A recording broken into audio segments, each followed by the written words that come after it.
Capítulo 4. Uma guerra de informações. No princípio era só a Bíblia. Os católicos mandavam e desmandavam. O pós-Inquisição aliviou um pouco a pressão sobre os incrédulos e uma pequena onda de informações anticristãs começou a surgir entre os acadêmicos e eruditos. Sutilmente com os agnósticos. Para mim, ateus inconvictos ou disfarçados. Livros surgiam discretamente como se analisassem os fatos. Veja esses exemplos. Bruno Bauer, em 1841, padre, professor de teologia da Universidade de Bona. Em 1840 a 1842 publicou 2 livros críticos ao Evangelho de João e à História Evangélica.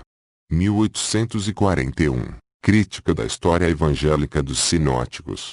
1877, Cristo e os Césares, segundo o que para ele, o cristianismo era a síntese primitiva do estoicismo. Bauer rejeitou a historicidade do próprio Jesus. Tudo o que se sabe sobre Jesus pertence ao reino da fábula.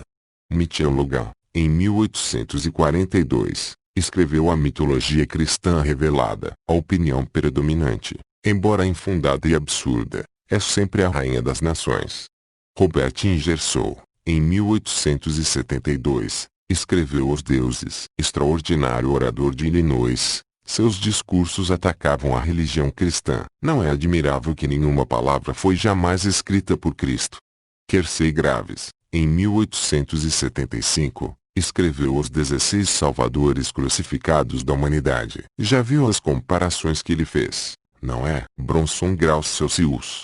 Keller, em 1881, escreveu Pequena História da Bíblia, uma exposição clássica das fraudes cristãs. A Bíblia inteira está saturada com temas mitológicos comuns, desde a criação e mito dilúvio ao nascimento virgem, e ressuscitou a mitologia do herói. Gerald Massey, nascido em 1886, escreveu Jesus Histórico e o Cristo Mítico em 1907. Um dos aspectos mais sensacionais dos escritos de Massey foram os paralelos que ele desenhou entre o Deus cristão Jesus de Nazaré e do Deus egípcio Horus. Thomas William Doane, 1882, escreveu os mitos bíblicos e seus paralelos em outras religiões. Prosper Alfaric, 1886-1955. Ex-padre, professor de História da Religião na Universidade de Estrasburgo, considerava que a vida de Jesus apresentava muitas semelhanças com os mitos de Osíris, de Mitra e de Átis. João Marco Alegro,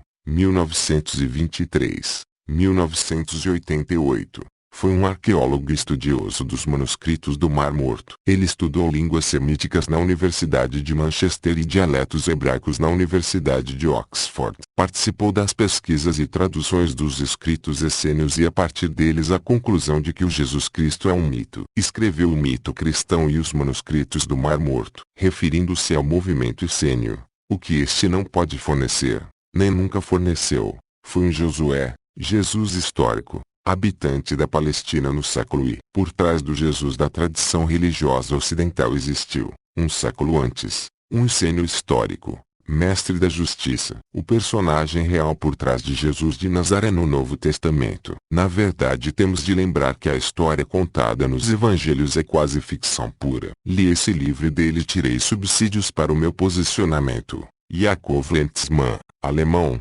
escreveu em 1986. Traduzido em Portugal, A Origem do Cristianismo, livro que aborda detalhadamente os fatores que influíram diretamente na criação do cristianismo. Os personagens, escritores, teólogos, historiadores, escolas, as fontes, locais, fatos e literatura e conclui para o leitor sobre a impossibilidade da existência de Jesus Cristo ter sido real. Sou fã desse cara. Copiei muita coisa do livro dele.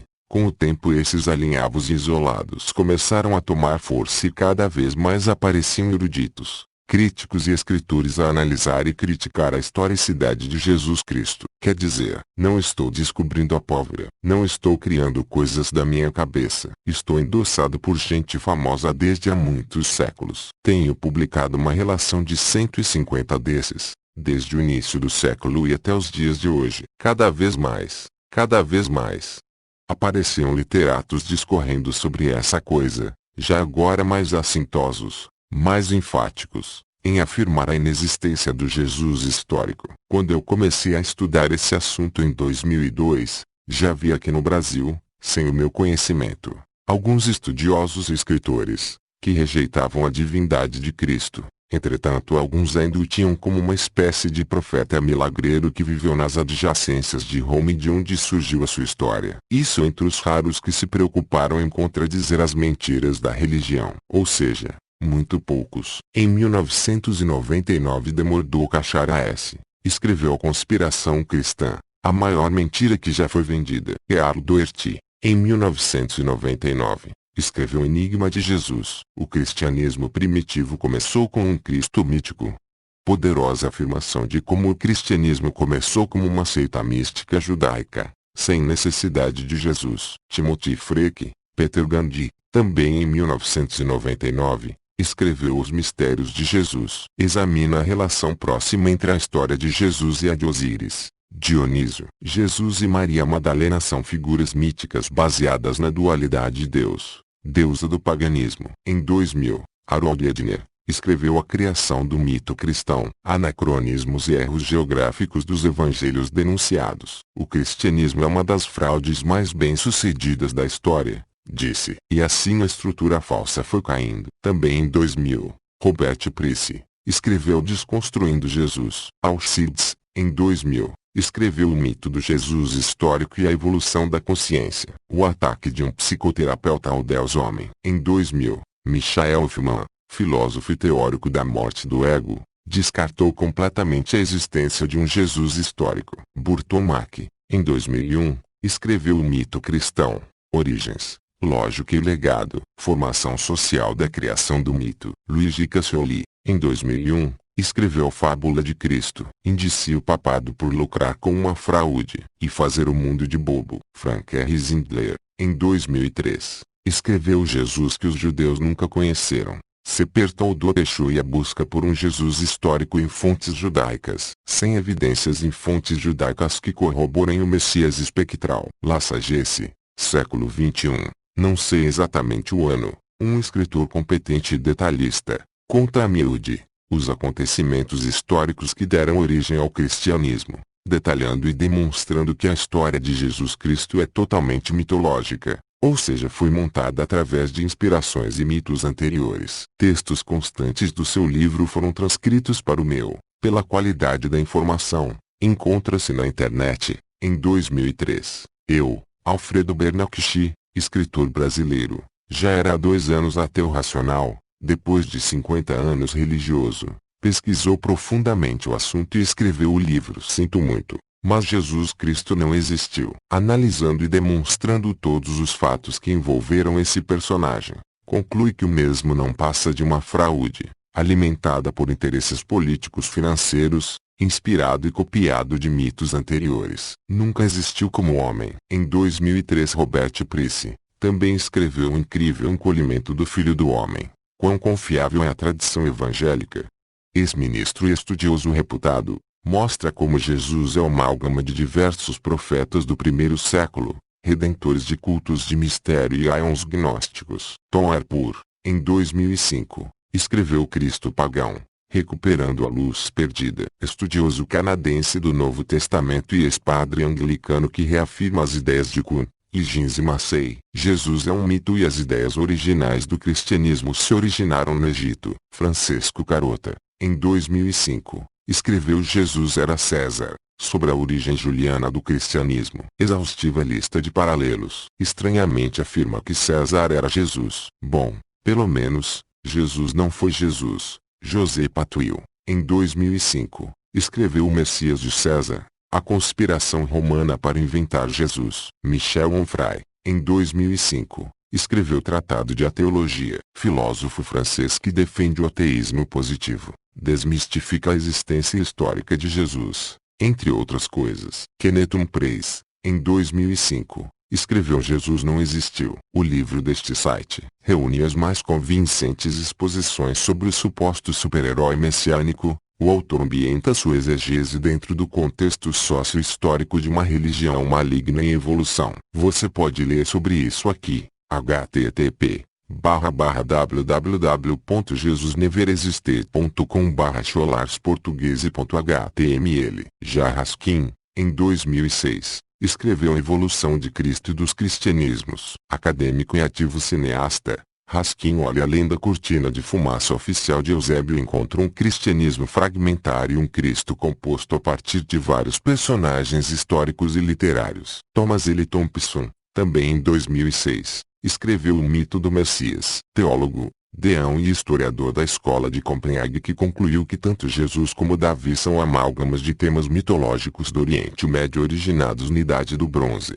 Acho que Moisés e Salomão também não existiram de fato. Tudo indica. Daí pra cá eu não busquei mais nenhuma informação, porém deve haver outros escritores posteriores mencionando a farsa do cristianismo. Aí, chega um religioso de mente lavada e critica a mim, pobre escritor, achando que eu estou inventando essa coisa. Porque acho que é assim e só. O que aconteceu na atualidade? Os líderes religiosos sentiram a pressão dos incrédulos, que juntando cada vez mais provas e evidências da farsa começaram a mudar ideias e conceitos na cabeça das ovelhinhas de Jesus. Como essas provas e evidências são tênues, é verdade, baseada principalmente em escritos do passado, começaram a fazer confusão, usando as mesmas palavras e frases dos conceitos ateístas, apenas distorcendo sua compreensão. Assim fica parecendo que trata-se apenas de uma interpretação diferente. Por exemplo, estudiosos divulgam as descobertas nas cavernas de Qumran,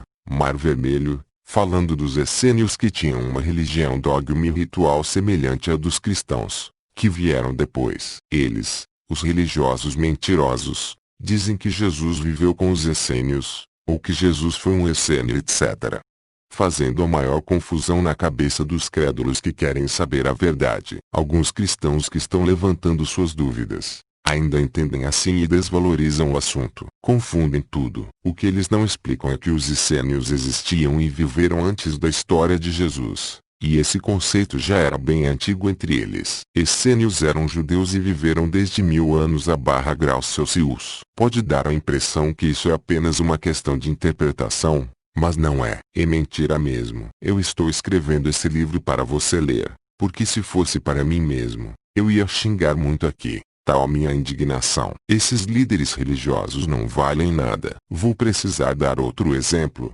Os ateus divulgam uma correspondência de determinado político do início do século e o mesmo não refere-se a nenhum Jesus Cristo, que deveria estar latente na ocasião. Eles divulgam uma carta de um político romano da mesma época, descrevendo Jesus, seu rosto e características. Pronto, uma coisa matou a outra. Só que, o político que eles criaram não existiu de fato. É o caso de Públio Lentulus, que descreve até os olhos azuis de Jesus. Esse cara é fictício. Mas você acha que as ovelhinhas vão se interessar em buscar essa informação? Uso o termo ovelhinhas para diferenciar dos líderes cristãos. É um termo usual entre eles mesmos. Para mim, exprime direitinho a mansidão, a ingenuidade, a fácil condução e a dependência dos liderados, que não têm culpa de serem o que são. Vou dar mais outro exemplo. Texto colhido de um site católico que consta de um livro meu. Recentemente um padre, examinando um fragmento de pergaminho do tamanho de uma unha,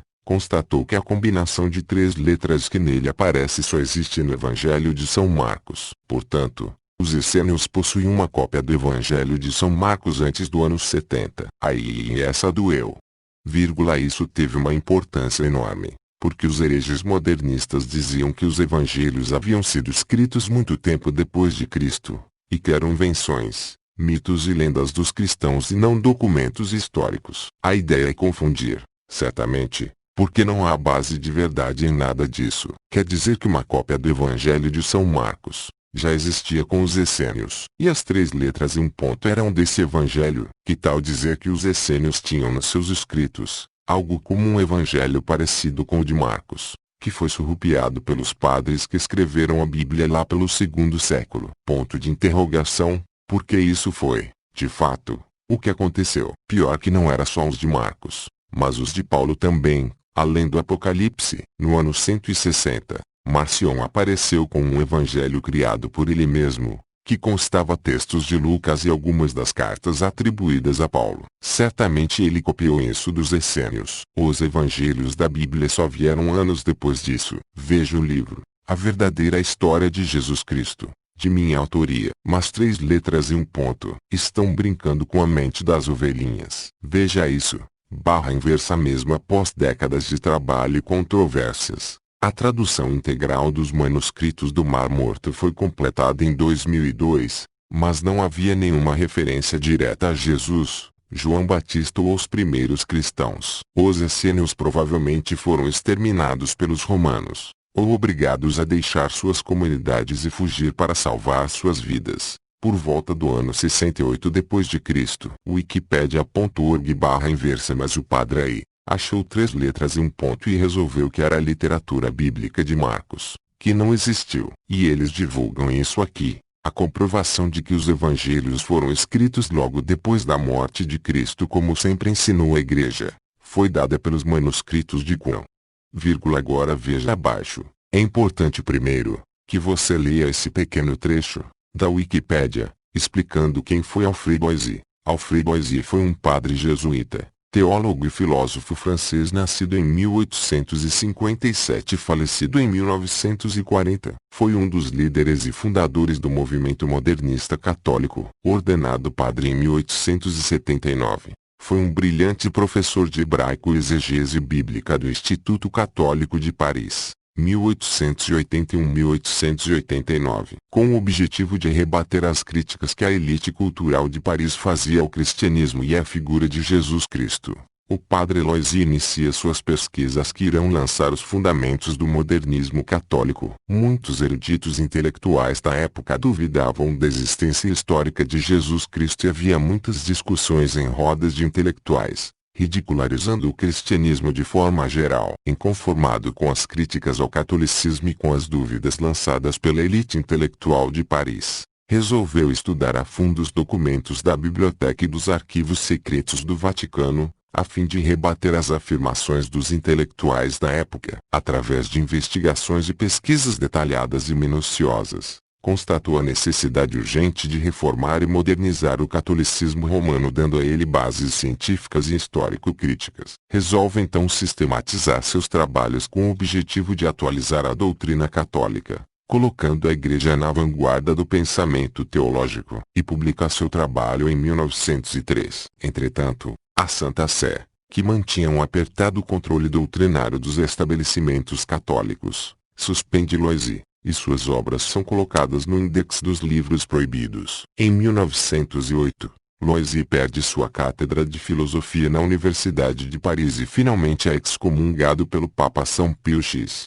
Wikipédia. Agora diz o padre, qualquer. Quem iniciou essa mentira contra o caráter histórico dos evangelhos foi o padre Alfred Boissy, um dos líderes do modernismo, que foi excomungado por suas heresias. Contar a verdade à heresia, por São Pio X. Entretanto, apesar dessa excomunhão e da condenação de suas doutrinas na encíclica Pascendi de São Pio X, suas afirmações continuam a ser defendidas, até hoje, por muitos sacerdotes modernistas.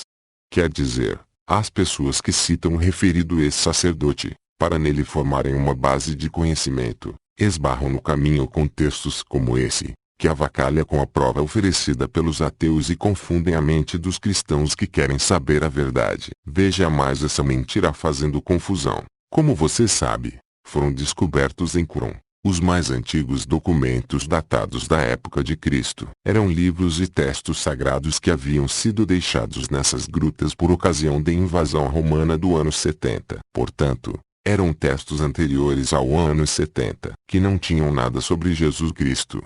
Nada. Esses livros originais pertenciam aos essênios, e são conhecidos, hoje, como os manuscritos do Mar Morto. Compreendeu? Tem nada a ver uma coisa com a outra, mas na frase grifada acima, a confusão é clara e intencional, como se fossem documentos sagrados referentes a Jesus Cristo. Consciência. Mentira tem perna curta. De acordo com a historiadora Eliane Moura Silva, da Unicamp, os fatos da vida de Cristo são relatados de passagem em alguns textos antigos, como a vida dos judeus, de Flávio Josefo, que viveu entre os anos 37 d.C.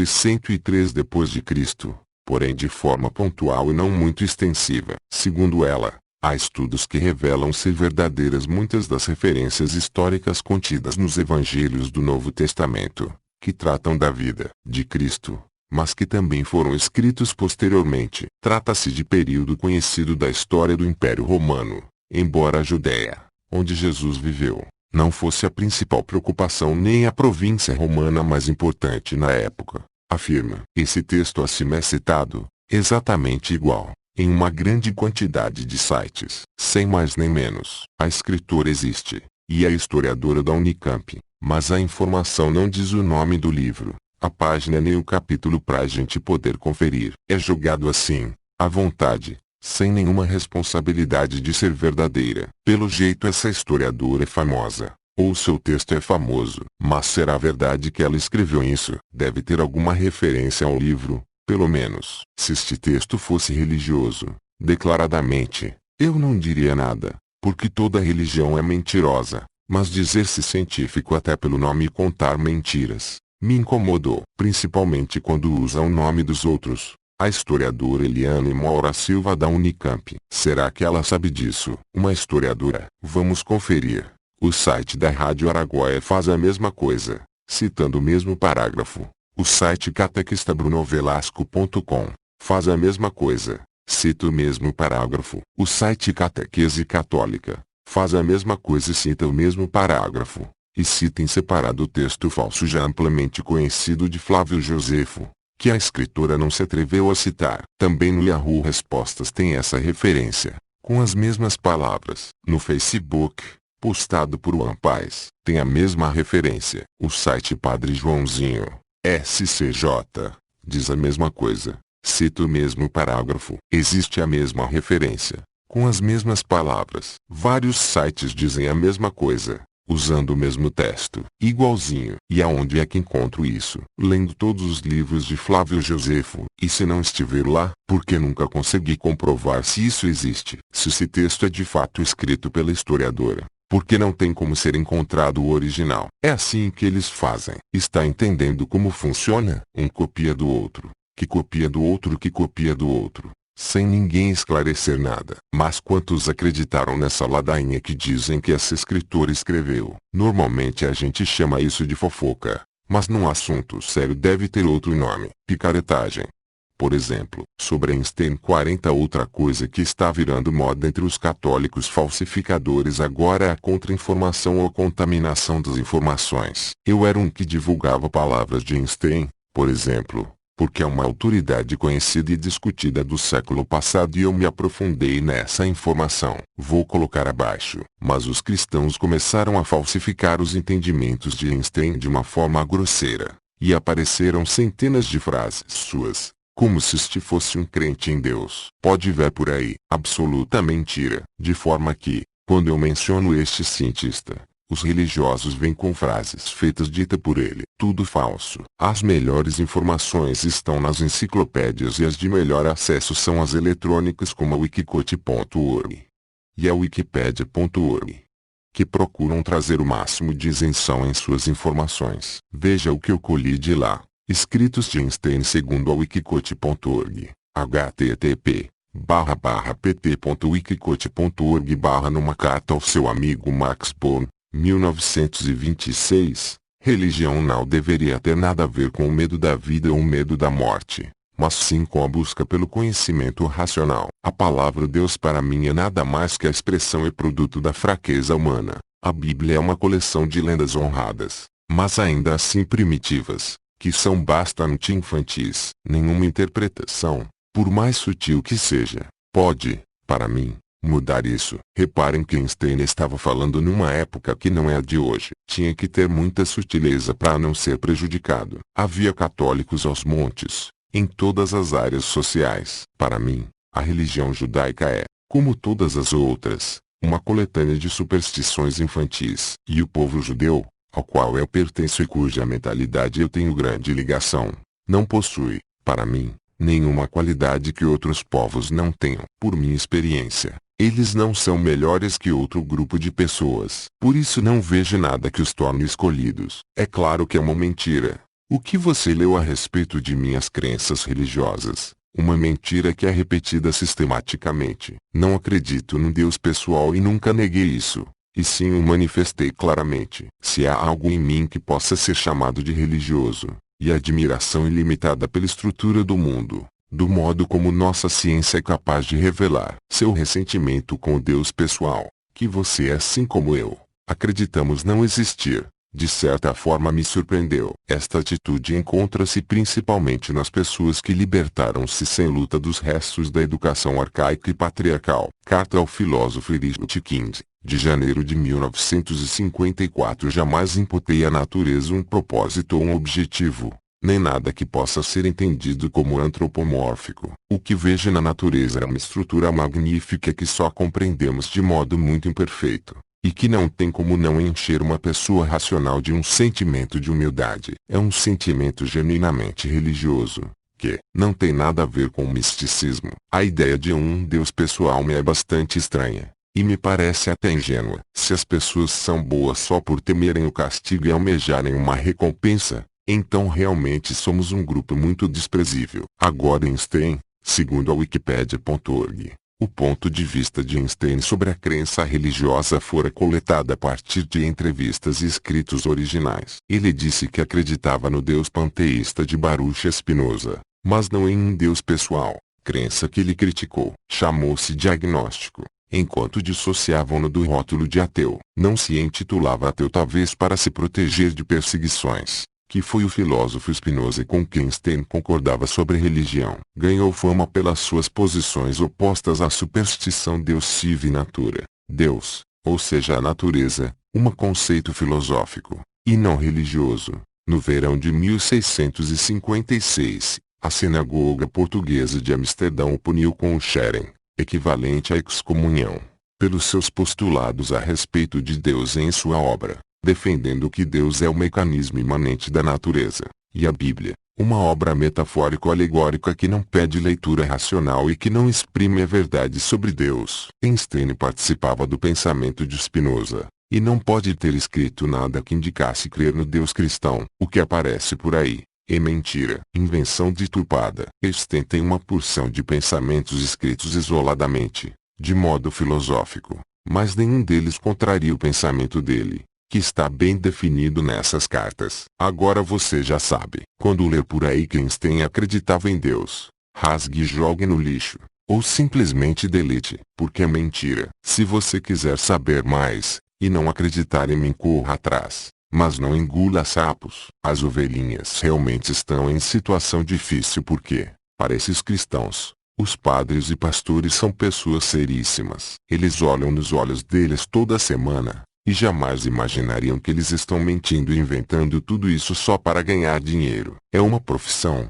não se esqueçam, profissão vigarista, mas rendosa. E difícil conceber isso de pessoas bem vestidas, bem falantes, treinadas em comunicação, eloquentes, descaradas, falsas e safadas. Se você conhecer eles por dentro, como eu conheci vários, vai ficar chocado com o que são capazes. Mas eles estão cedendo espaço. A casa ainda não vai cair agora, mas o terreno já está ruindo. Se eu fizer uma justa afirmativa, sem ser otimista nem pessimista, eu acho que o cristianismo vai cair para 20% em 50 anos e para 10% em 80 anos. Acabar vai ser difícil. Totalmente, muito difícil. Porque haverá ainda muito imbecil nessa época e os safados já estarão adaptados para contar-lhes uma nova história. Para acabar mesmo, se isso acontecer, será daqui a 200 anos. Eu não sou profeta nem adivinho. Aí é apenas uma cogitação. Eu nem mais aqui estarei, mas os meus livros, possivelmente, e quero que nesse futuro, quem ler diga, tá aí. O Alfredo Bernacchi estava certo. Só isso.